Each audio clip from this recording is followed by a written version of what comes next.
dans le focus de ce soir, on va s'intéresser à la Serie A qui connaît une petite révolution. Et oui, hein, les dirigeants misent de plus en plus sur des jeunes entraîneurs, à l'instar d'Andrea Pirlo, nommé nouveau coach de la Juventus. Samedi 8 août 2020, Maurizio Sarri est limogé de son poste d'entraîneur de la Juventus de Turin. La veille, la vieille dame a été éliminée en huitième de finale de la Ligue des Champions par l'Olympique lyonnais, malgré sa victoire 2-1. Un échec mal perçu par les dirigeants du club italien qui décident de se séparer de l'entraîneur qui leur a pourtant offert le Scudetto. Pour le remplacer, leur choix se porte sur Andrea Pirlo, un ancien de la maison. Annoncé chez les moins de 23 ans, c'est finalement avec l'équipe A des Bianconeri que l'ancien milieu de terrain italien va effectuer ses premiers pas en tant qu'entraîneur principal. À 41 ans et sans aucune expérience en tant que coach, il est le symbole du rajeunissement des entraîneurs en Serie A. Championnat européen le plus prestigieux dans les années 90, l'élite italienne doit en partie son succès à ses anciens entraîneurs qui ont brillé de mille feux.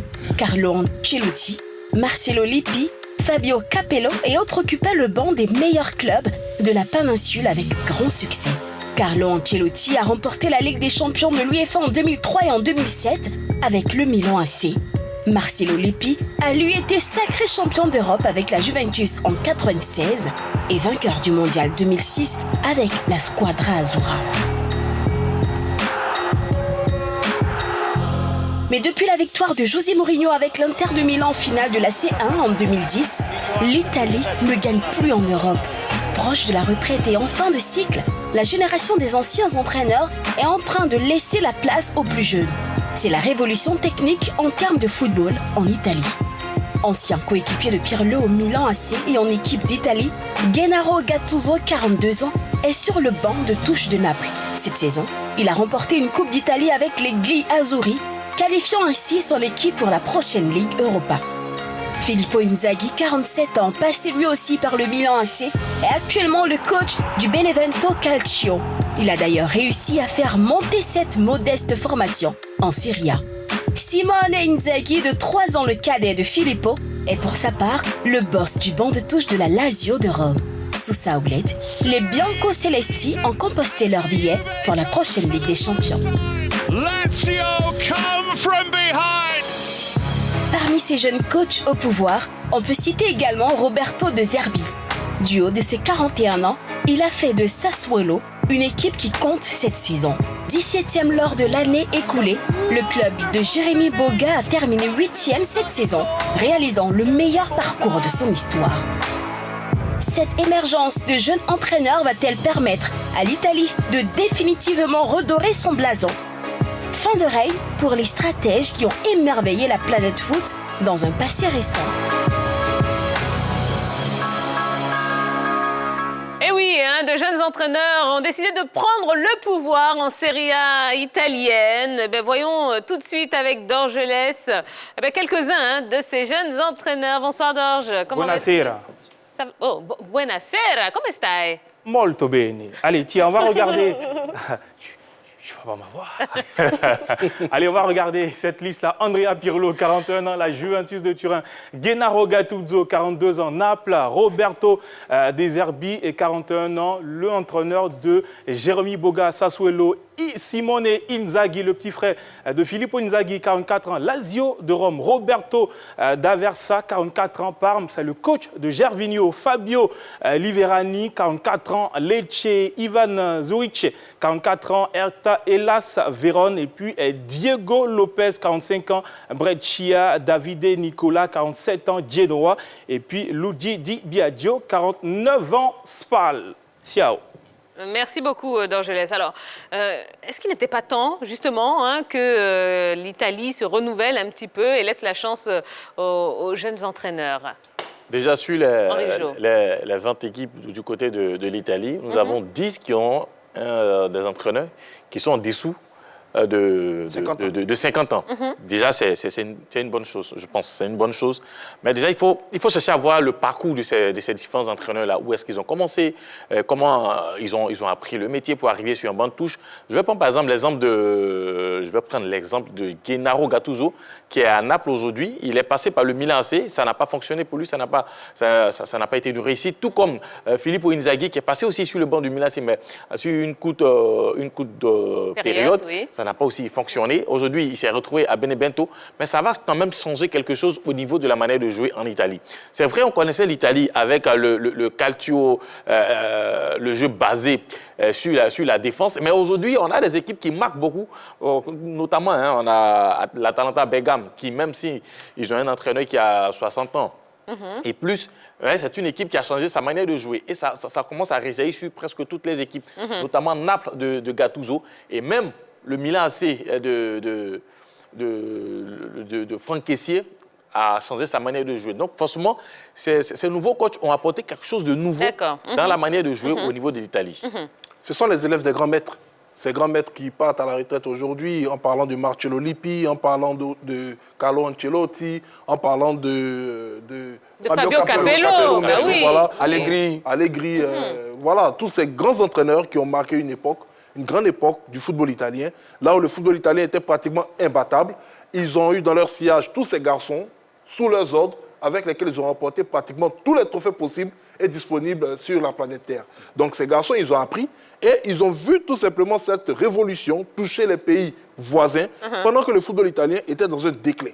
Avec l'arrivée des stratèges comme José Mourinho, comme Guardiola, même si Mourinho n'a pas fait une grande carrière de footballeur, il s'est vite mis dans le sillage de ces ex-footballeurs qui, avec leurs responsabilités, ont rapidement pris le dessus sur les plus anciens. Donc l'Italie a réfléchi, ils ont trouvé tout simplement qu'il était beaucoup plus légitime pour cette jeune génération-là de se retrouver, de se reconnaître en ces entraîneurs qu'ils ont vus sur le terrain il y a eu de cela quelques années.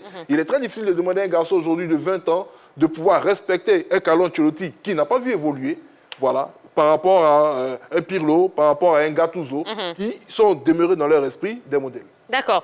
Vous pensez que c'est une révolution impulsée par les acteurs du football italien ou bien c'est quelque chose qui se fait de façon naturelle? Non, je dis ça vient naturellement, mais ça fait partie d'une révolution quand même.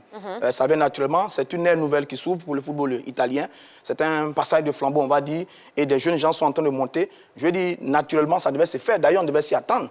Parce que sur le football italien, quand même, il faut bien comprendre que les Arrigo Sacchi, les Trapattoni et autres, Fabio Capello, Marcello Lippi, ont fait partie d'une génération et d'un style de jeu. C'était le fameux catenaccio italien. Le jeu défensif avec le marquage individuel qui a fait la réputation de l'Italie pendant très très longtemps. On se souvient de ces superbes campagnes de Coupe du Monde en 82, etc., etc.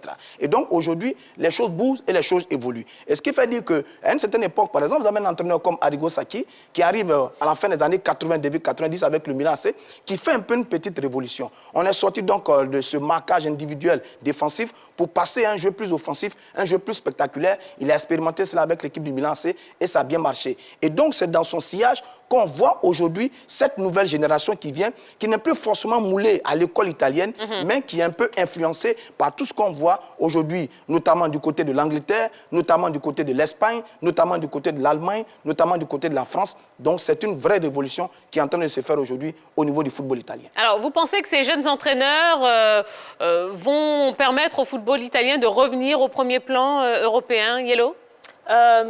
Oui et non. D'abord, je vais dire non parce que le football italien, ce n'est pas que les clubs, c'est aussi la sélection italienne. Et on se rappelle que la sélection italienne a échoué lors de sa qualification pour la Coupe du Monde en 2018 face à la Suède. Donc pour moi, il faudrait déjà redorer le blason du football italien par rapport à la sélection italienne et ensuite revenir redorer le blason par rapport aux différents clubs italiens. Parce que l'on se rappelle aussi que la dernière participation d'une équipe italienne en LDC, c'était en LCD plutôt, c'était en 2017 avec la Juventus de Turin. Donc, il faudrait plutôt redorer le blason avec la sélection nationale et aussi avec les clubs pour que les clubs puissent participer aux compétitions continentales européennes et que la sélection puisse participer également à la Coupe du Monde. Moi, je pense que ça peut marcher. Ce sont des hommes qui ont du vécu. Ce sont des hommes qui ont eu cette expérience des grands moments et aujourd'hui qui se retrouvent à la tête de machines. Il faut noter simplement que le déclin du football italien est arrivé après le scandale du Calciopoli. Et il y a eu cette fuite de tous les talents vers les autres championnats.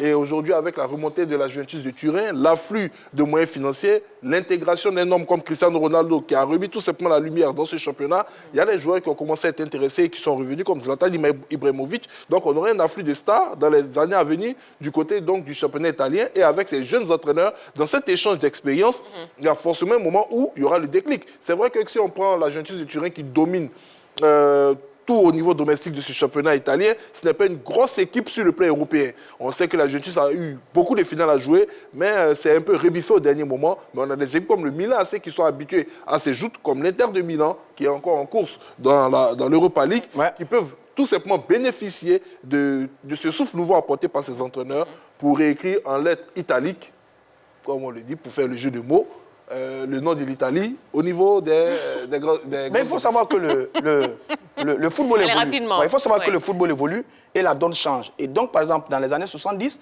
c'était Cruyff avec la Hollande qui avait ce football magique, fait de passes en jouant au collectif.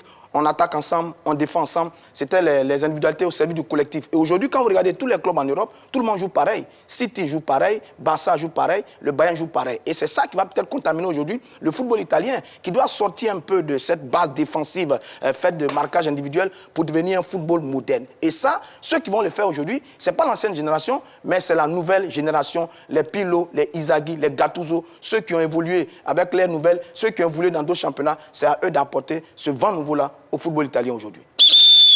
Allez, on va marquer la première pause de notre émission. On va dire au revoir à Yellow et à Roger Stéphane qui vont laisser leur place. Ils vont se faire remplacer, oui, par Ballot. Et notre invité de ce soir, le défenseur du Simba SC, Wawa Serge Pacôme, qui est en train de s'échauffer là.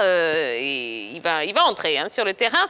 On va parler des quarts de finale de la Ligue Europa. On aura une interview exclusive avec le président de la Fédération ivoirienne de handball et encore beaucoup de choses jusqu'à la fin de l'émission. Donc, ne bougez surtout pas, on revient juste après ceci.